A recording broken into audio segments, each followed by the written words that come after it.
Capage TV. Moyibi abanga kaka moyi. Ce que ça moyibi, ata mutanza pembe na za moyibi te. Yo ko le banga za moyibi parce que on a déjà na ba mauvaise pensée. Makanisi ya mabe ezalaki déjà kala. Biso soki to bendi boroyo. Tala eloko liboso na kosala boy. Oh no soki tozo mona le lizo bi. Opposition ezaka te kosala ba marche. Opposition ezaka te ko bimisa peuple libanda. Pour nous revendiquer, oui, mais opposition, biso tolobi na en vol, tozali ko sala oyo to bengi na lo poto opposition constructive.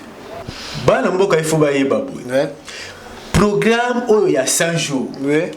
Et ça l'a mis dans le cabinet, il y a le président de la République. Or, article 91 de la Constitution, ezali koloba boy, bana mboka.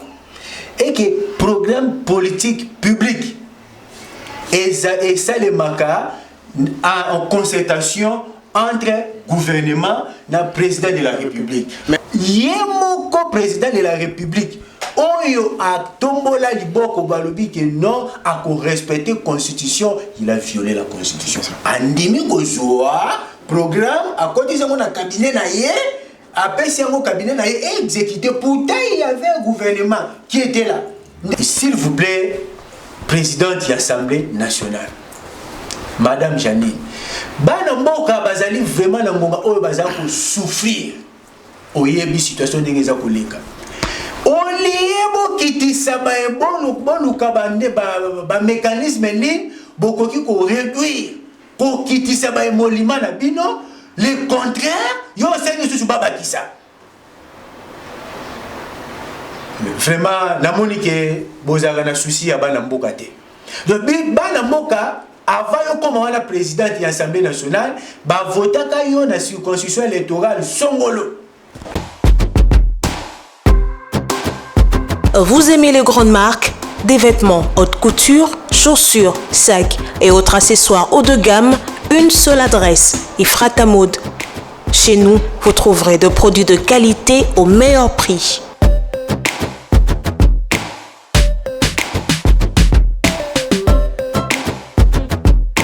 Commandez dès maintenant partout dans le monde, la livraison est gratuite par la poste. Retrouvez-nous au 18 rue d'Anvers, Lyon, 69 007 France, référence Saxe Gambetta.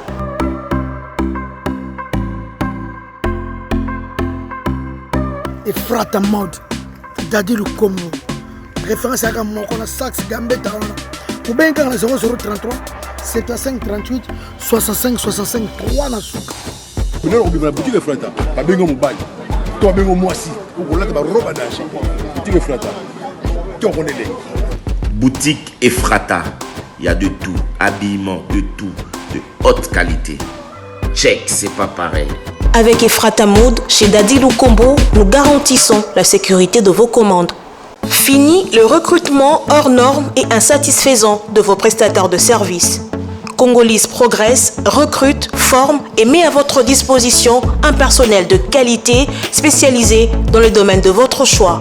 Assistant, comptable, auditeur, informaticien, jardinier, électricien, menuisier, interprète, agent de sécurité, femme de ménage, femme de chambre, ouvrier journalier, serveur, répétiteur, mécanicien, chauffeur, nounou, constructeur et toute forme de main-d'œuvre. Congolese Progress dispose pour vous également un service impeccable de dératisation, de désinsectification, nettoyage, désinfection et déménagement. Besoin de agents professionnels, sérieux et honnêtes? Ne vous inquiétez plus, car tous nos agents sont formés et capables de vous offrir de services rapides, professionnels et de qualité. Nous sommes situés de l'avenue Colonel Lukusa, dans la commune de la Gombe, référence rond-point Forescom. Vous servir, c'est notre souci. Congolese Progress, le travail à votre portée.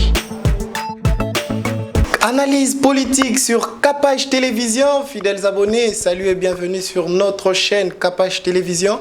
On est là pour vous donner les annonces sur l'actualité politique. Aujourd'hui, je serai accompagné par un de membres de l'un des plus grands partis de ces pays.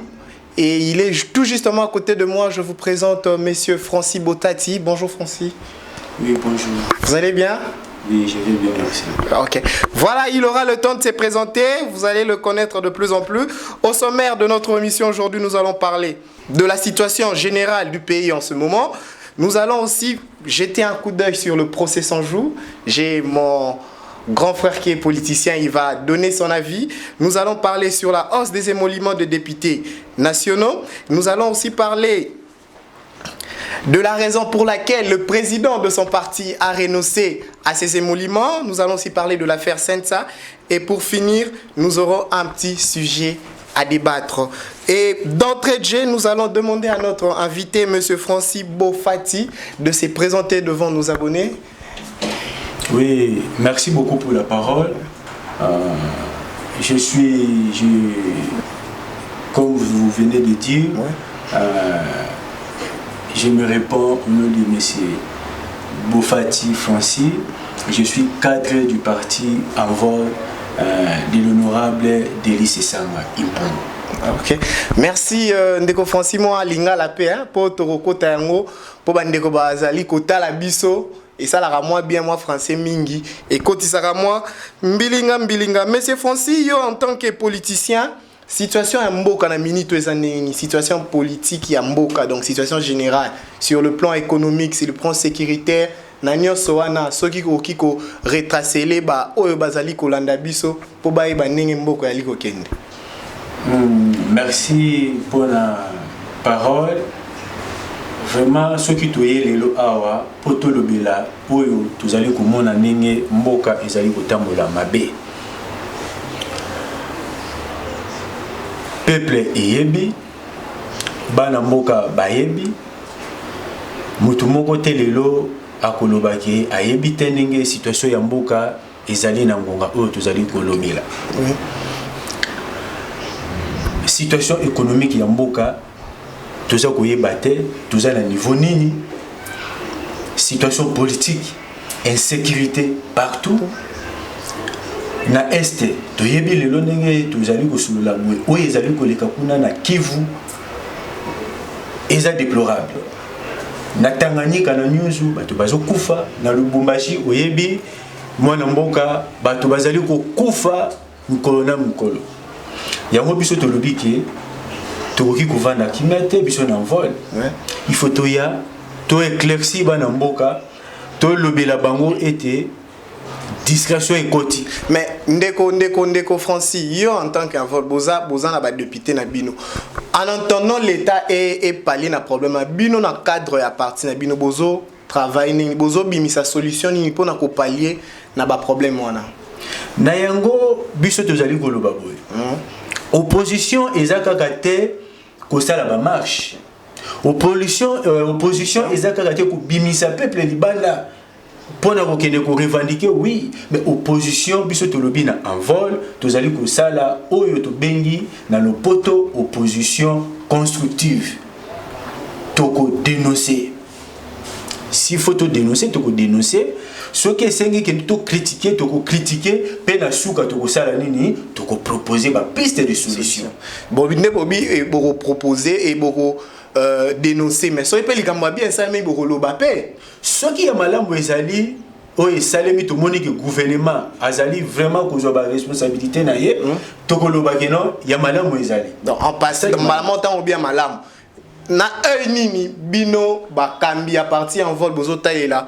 Procès au tozola na mikolo procès dit na marambo ya 100 jours bino parti en vol bozotai la ngona ndenge nini oyebi merci mingi pona liloba oyebi procès au ya 100 jours eza procès moko il fallait que tu éviter ngo soki penja to bato zalaki na mboka oyo toza ko respecter constitution eza procès moko il fallait même éviter que to koma na niveau oyo to il fallait ko éviter pour na niveau mbonga zoli moraka boto tika ngonde ko Francis soki na lobi que to il fallait ezali programme oyo et violer constitution et violer constitution notamment article 91 et violer constitution na nini expliquer bande ko bazali ko tala yo ba olembo la bango po ba longa na moi qui pagano ba yeba et violer constitution na nini bana mboka il faut ba yeba boy programme oyo ya 100 jours et ça l'a mis le cabinet, il y a président de la République.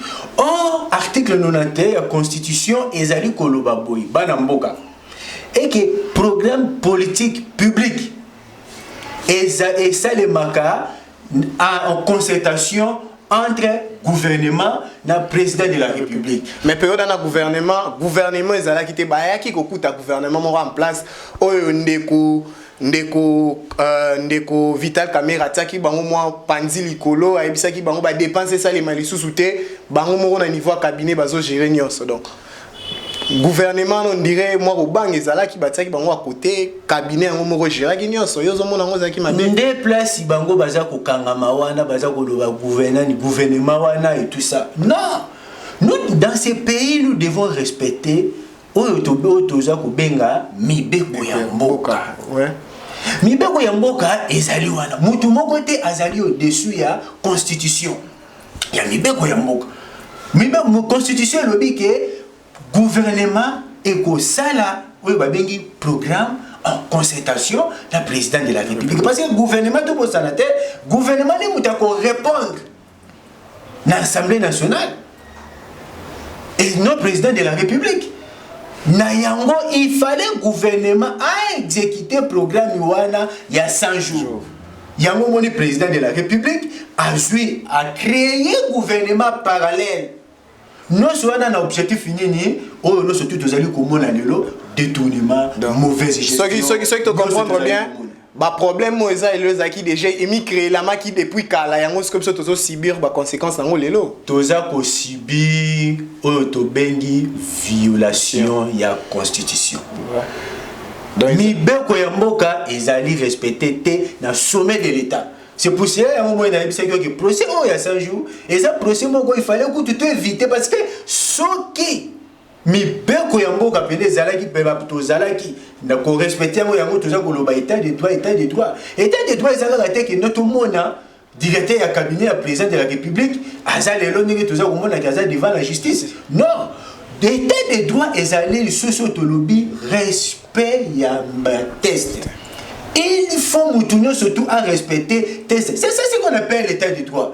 Là, bazali ko bête ba misu tozali ko loba oh non état de droit au moniteur directeur cabinet à président de la République azali le la justice non yemoko président de la République oyo a tombola liboko balobi que non a ko respecter constitution il a violé la constitution andimi ko zoa programme a côté ça mon cabinet na ye après c'est mon cabinet na ye exécuté pourtant il y avait un gouvernement qui était là. Mais moi confiance c'est là qui était dans le gouvernement confiance c'est aí bando banga ya batoto kuti oyo po bitakura na ba ndeko msusu ba bisa ki ba nyonso moyibi baba moyibi mutu kutuna na salite mais moyibi abanga kaka moyibi soko za moyibi ata mutu aza pembe na za moyibi te yoko le banga za moyibi parce que on a déjà na ba mauvaise pensée makanisi ya mabeza là qui déjà kala biso soki to bendi boyo tala eloka liboso na kosala boy oh no soki tozomona le lizo bila to kiki kolobela na minute oyo yango tozomona le discussion côté il fallait ndenge assemblée nationale baza na session il fallait ba traiter ba question oyo ependa ke bana mboka ba ko se retrouver ici belé mais l'autre toza komona ba biso na ba oyo toza koyeba oyo ameni na conseil d'état oyo akena boy tozo yeba te pourtant makambo ya malamu oyo bakoki kovanda po ba lobela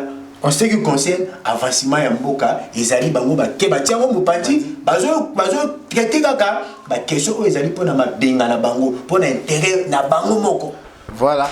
Tolandi ndeko Francis bo comprendre aza politicien, aza na marambo, ayebi o azoloba et ça n'engage que toi. O érolésé italien. En continuant ndeko Francis, semaine passée tout le monde qui mo bambulu kolobaka na marambo ya situation ya mboka. Bandeko na biso bateka na Zando et indaki jeudi passé. Mo mbilinga moko ekotaki wana ba yebisi biso ke bat bakufi mais commandant ya ville province à Kinshasa bi bakufi ozaki électrocuté yo ko lobani pena moi zizani o eza na o bazo kotisa na biso population pour gouvernement lobby gombeza ya kokangama mais ministre intérieur à lobby gomana il faut ba fongola donc ozomona ngo ndenge nini moi zizani mo bazo tia na mutuna biso population congolaise. Merci pour le loba. Moi na likambo oyo eza kolega na grand marché. Na zandu ezali tout simplement gouvernement à perdre déjà leadership en ce qui concerne les maladies oyo. Donc problème est dans maladie. Tout wana. Parce que le gouvernement a communiqué na peuple. Gouvernement a perdre leadership en ce qui concerne la communauté. Tout ça comment les belé na mboka belé mapaya bapaya. Premier ministre a koleka. Azako pesa azako lobana peuple azako yebisa bango président de la république azako leka azako solola na bana mboka azako yebisa bango ndenge nini makambo ezako évoluer aye pa na biso to yebite premier ministre aye ba la mona la kate akena na mupandi ati azako mi batela malade za alobi wana bandima ki ba charge ya l'état ce qu'il faut ba protéger ba batela bana mboka il faut batalisa bana mboka ba yebisa bana mboka kino il y a un danger. Tala ndenge toki kotambola na période ya maladie o biso to tuzali ko benga ya coronavirus. Tala ndenge boki ko se comporter. Bakenda kaka boye, bazwa batikela charge no surtout na équipe ya riposte ko ezali ko kamama na mona boka docteur Jean-Jacques Muyembe Tanfou. Na ngo biso to lobi boye, gouvernement a soit ba responsabilité na ye en ce qui concerne la communication. Ne ya ngomoni ke to zongi tout ça koyeba te na mopandi miso zo mona bato misusu na ba commune misusu baza ko loba te ke mabala ko malade ezate o ba ko soma mibembe ba so soma bibembe o baza ko pesa ba mbongo kotoyo na yango ozo mona ki non bato balobi ki non ah biso to moni ke malade ezate tambe to zo mona biso na zandu to ki ne koteka Siko na kozonga wana siko ministre pas zo appuyer bango et pourtant ministre yem taza en collaboration na ndeko na ye ya oyo ya santé eteni. Et pourtant, il fallait la moba mibeko oyo pona ko mibatela na maladie yango. Monte bazo tsa biso pe ermo mo bilo mo ermo pe biso pe population to ko douter est-ce que maladie yango za déjà to ezate to ezaka mo ba avanti po to ka ke ba mbongo moko bozo pesama par rapport à ba mboka o eza na ba ka ebele. Eza mo ba jeune ezo beta mate. Yango na lobby gouvernement a perdre de leadership na ye. Siko solution yongo pesa ninge gouvernement perdre le leadership na remaniement ekoya ko trouver solution te parce que toza ko mona gouvernement o eza ko bima ba 60 65 moto lo bizate ba ministre donc eko pesa solution eza ki oyo baza wana bazo ba disposition na bango ezaki non bakoki ko sala pour ba trouver solution na malade oyo ezali ko tungisa bana mboka ko bosa na teke na minute to za ko mona kino lelo bato misusu boto ka ezaki ni bakokufa na malade mais bato bakokufa na njala eza ko tungisa c'est pour cela biso na vol to lobi gouvernement central gouvernement provincial équipe ya riposte bafanda bazwa ba disposition pour ba tia ba mesure ko accompagner bana mboka ba déconfiner. Et c'est la bateau mingi lelo na mboka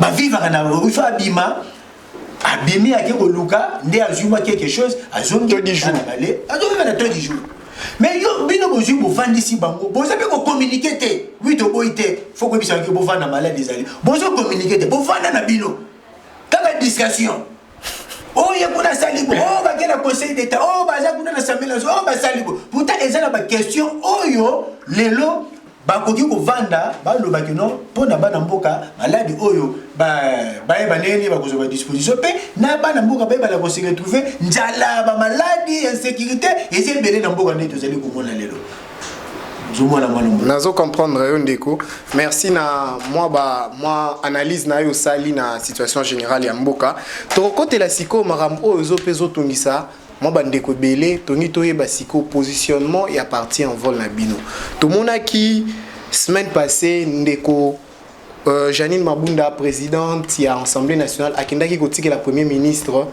mikanda oyo ke ba député ba sengi ba matisela bango mbongo na bango donc ba matisela bango be moliment na bango bino siko na parti en vol na oyo kamami na ndeko honorable Delice Sanga bomoni yango na ndenge ni pe position na bino eza ndenge ni. Merci beaucoup pour la question oyo motuna oyo ezali vraiment natina oyo tone ya omoni bitumba na biso tozali ko bunda na kata en vol ya réduction train de vie de l'état s'il vous plaît présidente de l'Assemblée nationale, Madame Janine. Bana mboka bazali vraiment na ngonga oyo bazali ko souffrir. Oyebi situation ndenge za koleka. Oliebo kitisa ba bonu kabande ba mécanisme ni bokoki ko réduire. Ko kitisa ba emolima na bino, le contraire, yo sengi susu baba kisa. Vraiment namoni ke bozaka na souci ya bana mboka te. Donc bana mboka avant yo comme la présidente de l'Assemblée nationale, ba votaka yo na circonscription électorale songolo.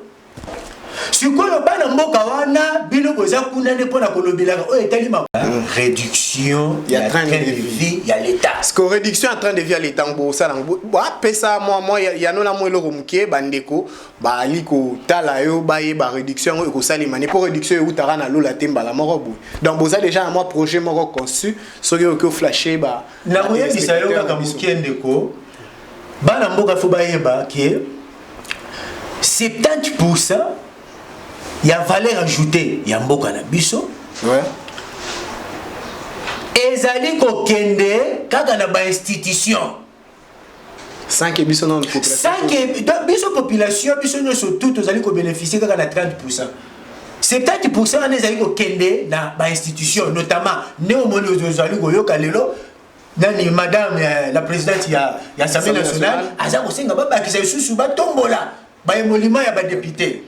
Au Kenya kuna bona niveau ya ministère moko boye toye ba effectif ya ba conseiller zoye ba nati ba membre ya cabinet zoye ba nati na présidence ku tuto moyen toye mité mais so wana ndeko na boto lio lilobate ezali ko la kisaete na mboka oyo bato bazali ko vivre malamu pour no vivre malamu il faut la politique pour la politique et pour no vivre malamu si on a politique ité on vivre malamu ba tebele bazali ko la politique pour na mabumbu na bango qui est pour la sala koluka pour l'intérêt général. Il y a peuple il faut lire malamu, peuple il faut tanga bana batanga malamu, peuple il faut bien à respirer bien. Les lieux comme le contraire. Oh on a député national, il y a zali ko réclamer kaka baba qui c'est salaire. Pourtant enseignant les loto no bela likambo. Pourtant to dit que no enseignant gratuité les lo ezana ba en enseignant musu sala 12 ans, 15 ans azora salaire. Mais salaire on se ko le tout na 170 000.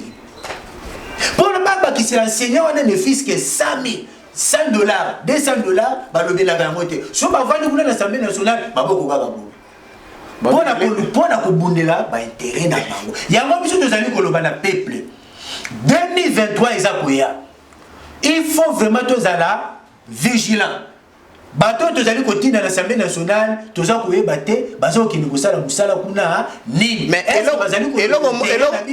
eloko moko peuple lingi yeba, to monaki awa pona ko destituer premier vice-président babitumbe bimi na assemblée, babitumba monaki babitumba bani. Mais tango ya ko matisa ba salaire, l'amour ezate, cash ezate, FCC ezate bango tu bakomi ba député ya biso nyonso.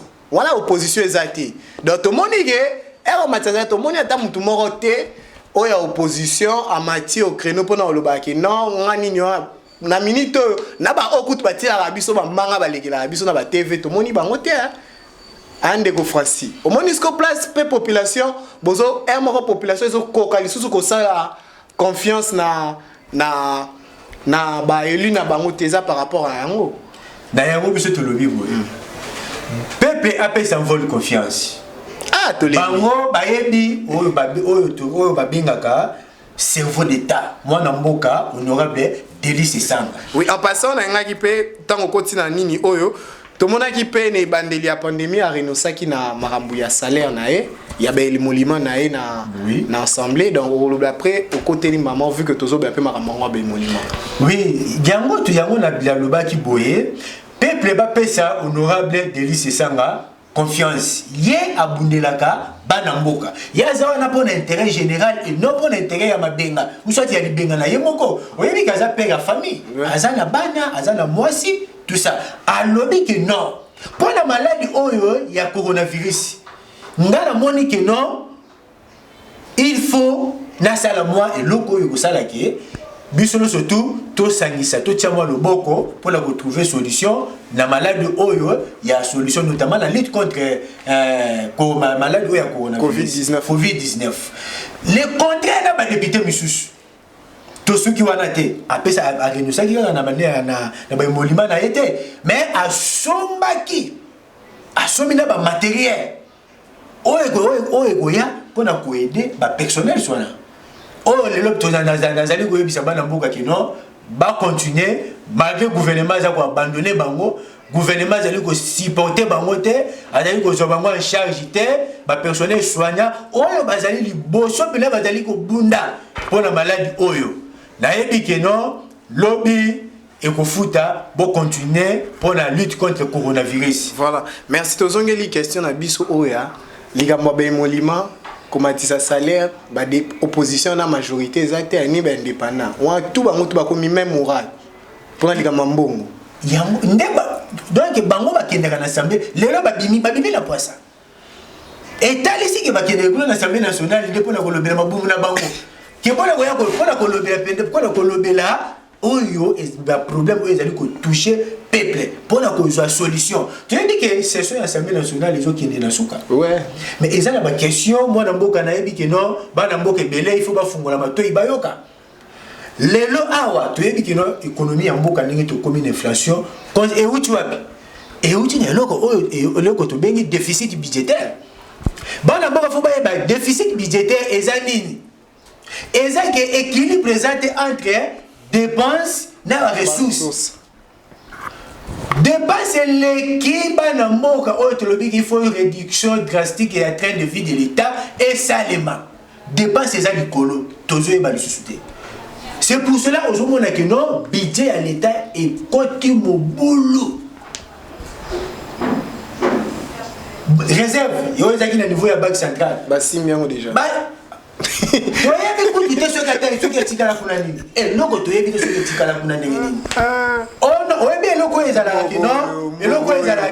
Madame Nandako, bon maman, joie moi loko to bombaki wana ngana kei na kosoki na yeto kosoki sango. Oyebe bwe ezongite. Te lobi so na bibi na kosoki. Mais ya moi zo salema. Ya momoni ki notre côté d'inflation et meni na planche à billets. Mais marambuya bandeko ebele ba otuko ba komeli biso marambuya crise. Ezara na Congo teza partout. Partout corona et simbi bouger vraiment ba banque ebele ya monde donc. Tu retrouves un européen normal. Ils étaient pas dans le côté là bango mais ndeko na ebisuyo likambo wana bato. Bana mboka bo fungola matoi. Eza makambo ya coronavirus itende muté bouger économie ya mboka. Oui, tu yebi que économie na biso ezali extraverti. Ouais. Ah pe na kati moi ma activité ça un peu moins nini kokita. Mais situation oyo dégradation oyo situation économique et ça qui déjà avant coronavirus ya nena oti koloba awa na makambo ya déficit budgétaire. Déficit budgétaire on est même qui déjà biso déjà na niki to ko inga ko to déjà to kota ne to koti déjà na inflation. Tout simplement il faut te le là. Comment se fait-il bino bon matissa bon doubler budget de l'État sans que bon ça la réforme. Réforme mais ça. Il y a là ba ndeko na biso ba yo kayo. Boyebi ke kotoyo eloke bana ko kota mibale. Bon po yo koma mitano nini to lego ni to sala. Il faut que ça la réforme. Bo sali réforme boyebi ke to ki ko sala awa boy il faut to sala boy pour na ko arrêter l'hémorragie pour te de sorte que budget est mat. Bino bozui budget pour matisi yango. Pe bozui pression o ba bengi pression fiscale. Et longwe na 8,5% et comme il a 14%. Réforme est ça limité. Donc batu moko ba yaki kaka boye visuel ezala quitté, projet ezala quitté, malamoko yango toujours mona kino inflation et continue kata mboka et puis toujours kota déjà la récession. Oh yozo mona kino économie ezo yebalate mama oya tika kana gambela bande kona biso bana biso bazaka na bakabi okomona lelo asombi eloko na 500 francs. Oh, tu viens de surtout na course, tu dis que nous calculer coût, on tient ba frein surtout ba tout ça ba charge. L'objet qui ne reçoit pas boy et là qu'on a yazo quand il na 500 et comme il a 550. Donc l'économie ça pour toucher bango.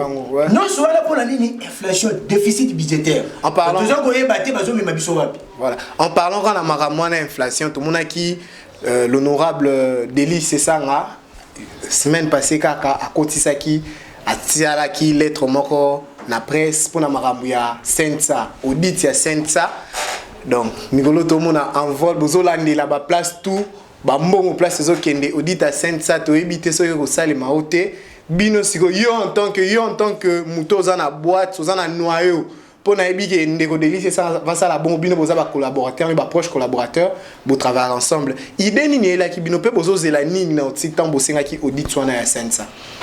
Moi na mboko moni institution oyo tozali ko benga Sensa et comment pas institution ba pesa la loi ils ont la loi ça la voter à l'Assemblée nationale il y a eloko to ya institution tozali ko benga Sensa bana mo ba toyebi Sensa et Salemaki pour accompagner le processus électoral il y a 2018. Mais l'élection est Salema déjà. L'élection et c'est Salema déjà. Et tout ça déjà dans l'institution légitime, chargée, il y a aussi la ligne, il y a organisé l'élection, puis il y a la politique, il y a la Makamuyambo qui est allé au Kende. Mais ce que tu as voulu battre, institution oyo ya Sensa na ministre on tozali ko loba boye musala na ngo na mboka eza nini po bana mboka bayeba Sensa na bana mboka bayeba na olinga nkoi ezali ko peser sur le budget de l'état ya ko tozali ko mona lelo ba inflation de budget kala mingi te awa bana mboka faut la ndela kama kamizali ko leka l'Assemblée nationale kala mingi te Assemblée nationale il faut pas présenter biso et loko to bengi collectif budgétaire ya mone ko ya ko corriger et ko ya ko rabaisser ko kitisa budget oya o ba to éviter o ba présenter biso ya 11 milliards o ezaki accompagner na réforme mon côté o ba na ko violer o ba na ko kende mpanji même ya cadre macroéconomique donc biso de lobby boy Sensa, il faut donc dissolution il y a Sensa, il faut esalement. Et là l'institution pourquoi ils allaient peser la budget de l'état pour tout ça et ça inutile. Donc il faut longwa. Mais tu vois qui tout le monde qui ndeko lenga ko lobby audit ya Sensa et Rigo Salema teningi ndeko singa qui Salema na ensemble ko Salema bongote ba sala audit à l'interne. Après ba on va pesa ka rapport. Na maloba na wana mona kyango nini. Na yango biso to lobby ke mboka oyo. Ceux qui mibeko ezali respecter. Donc problème na mboka aussi je comprends bien ozo bandela ngokaka problème na mboka o ezali kaka mibeko ezali respecter. Mibeko ezali respecter à partir ya procès à 100 jours. Et ça que procès il faut pas éviter. Parce que procès wana est violé l'article 91 de la constitution. Mais yango zo kona kene zo pesa olinga ko ipe lobby ke no tout ça ipe côté na kuna audit ça les matières. Basala ki nambo 7 millions. Asali nango nini pas sala kanango nini. Mais asali mroté azana batut. Pourtant ezana ba école, on va ki ko réhabiliter. Na 7 millions. Na 7 millions et ko tonga ba école. Le reste de biki to saka ba photo oyo na mboka na ba province na ba territoire. Bala ko tanga na C.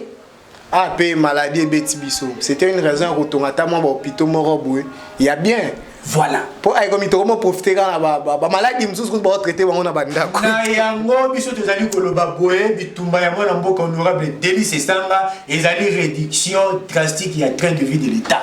Toza ko et tokosuka na Sensa te. Yango pe ezala ba institution belé. Yango pe ndeko na ngai muto a présentaka émission tous les jours ndeko na nga Maxi a ibsinga na tuno boye.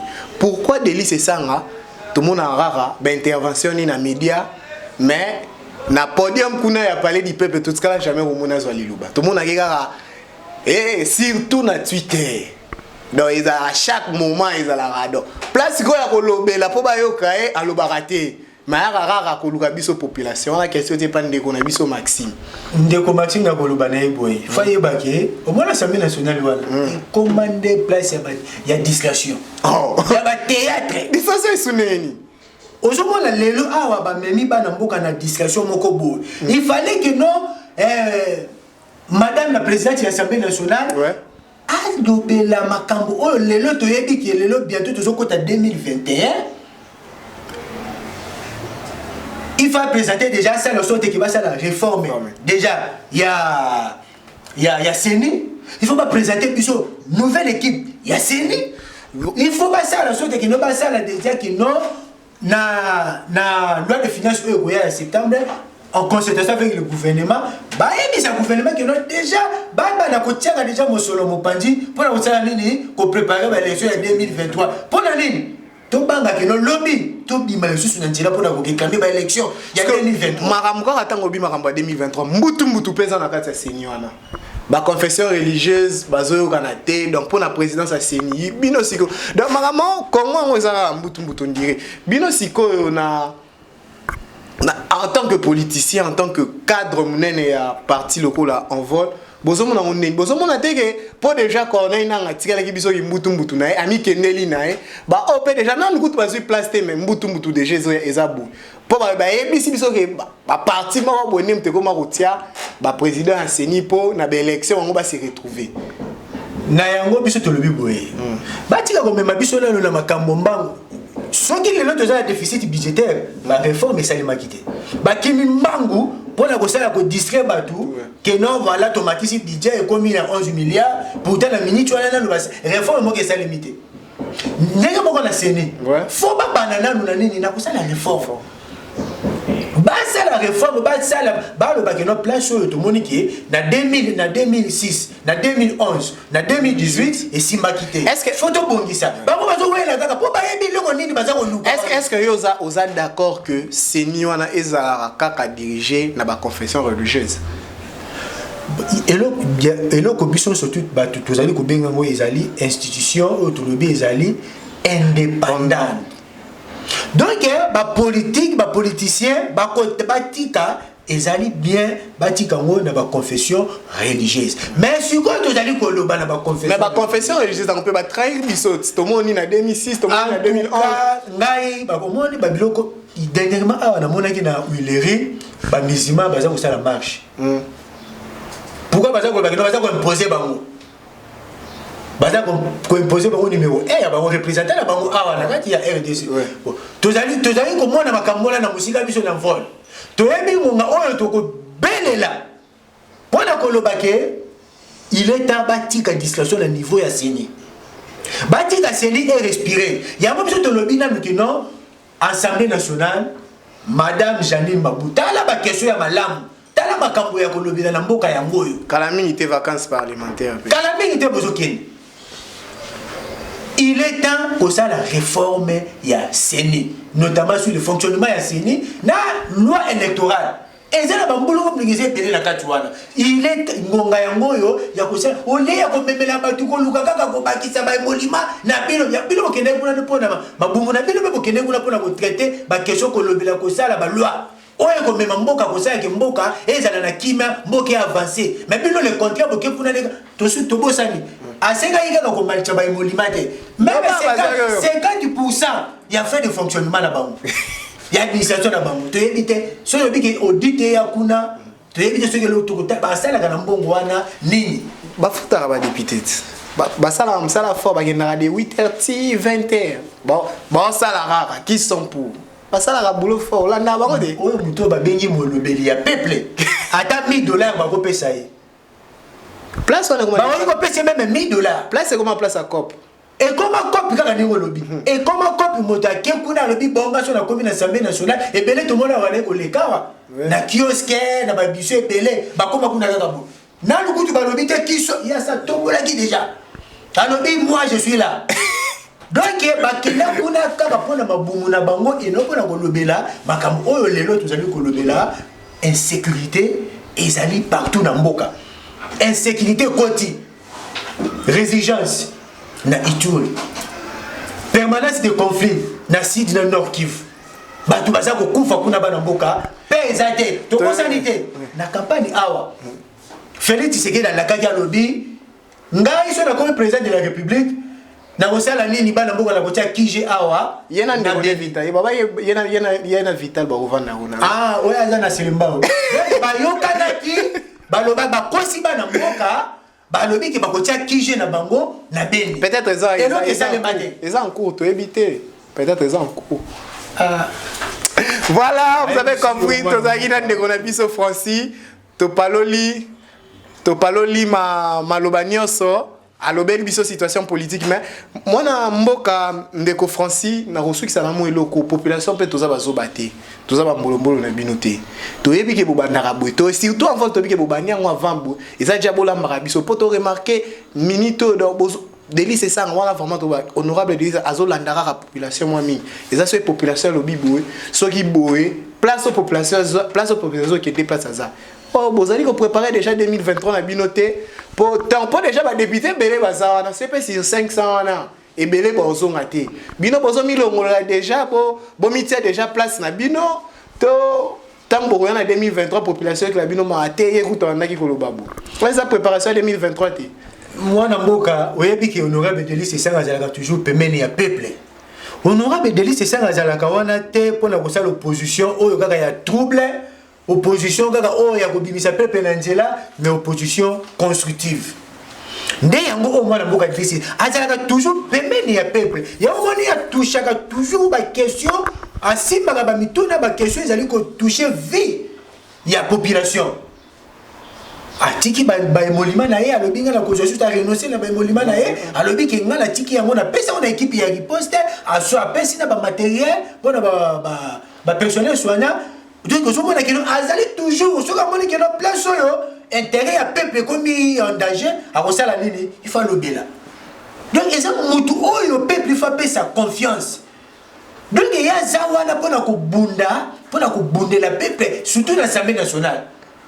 Il y a un moment que non, lelo, banamboka balobi, et belé na Twitter, nous le baki wana partout, de attaque aux autres, tambola partout déjà balobi. Non, biso to moni na ba député biso to tina na l'Assemblée nationale. Moi na mboka honorable Délice c'est ça. Depuis na molobi na biso, yena lobela biso. Wana zo flatter biso te, wana elieli mpukuté, oli ofula. Aza ko flatter te. Aza ko flatter te, yango aza ko bunda bitumba, toza ko banda sur la réduction de lobby. Il y a train de vie de l'État. Il faut comprendre. Réduction à train de vie de l'État et l'Okoana, il faut tout appuyer.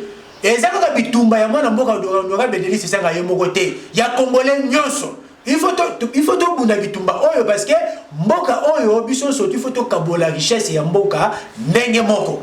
Et ça, il y a une responsabilité à niveau du gouvernement, et ça, il y a une charge, mais il faut, moi, surtout, à se retrouver, à un bon sommet.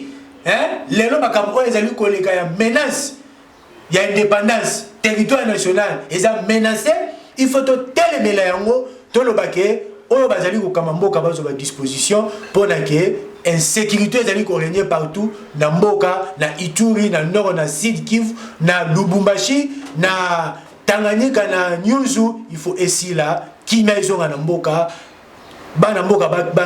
Bima, Bakamboya Corona, Oyo. Gouvernement central, le gouvernement provincial, l'équipe qui riposte, à disposition pour accompagner le peuple, pour déconfiner Gombe. Ok, voilà, vous avez compris, c'était notre ami que j'ai appelé Ndeko, Ndeko Francis Bofassi, à l'Obel Bisso Maramou, et l'accès déjà que tu commis à moi, Souka, Ndeko Francis, moi, conclusion, moi, les Loba Souka, na Onyo sur l'Obeli A. Conclusion, Banamboka, Ezaboué. Mboka ezali ko kende na minute oyo mabe distraction et côté. Gouvernement appelle le leadership naie pour communiquer en ce qui concerne la pandémie à coronavirus. Yango toza ko mona lelo pe baza ko yebate maladie wana ezali ou bien ezate. Situation économique ya mboka ezali mabe, inflation et côté. Et ils ont même vu sur la récession. Récession, ils allaient qu'il a dit que l'activité quand la minute au monde et qu'on tourne les sous bien. Il y a un peu de lobby boé, gouvernement, Mbolamatari, base à disposition. Babi misabiso na makambo o ya procès à 100 jours ils allaient procès mongo il fallait pas éviter en déjà parce que violer programme il violer constitution notamment article 91.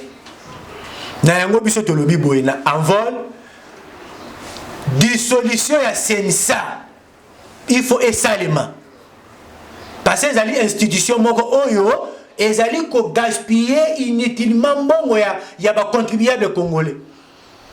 Il faut institution na elongwa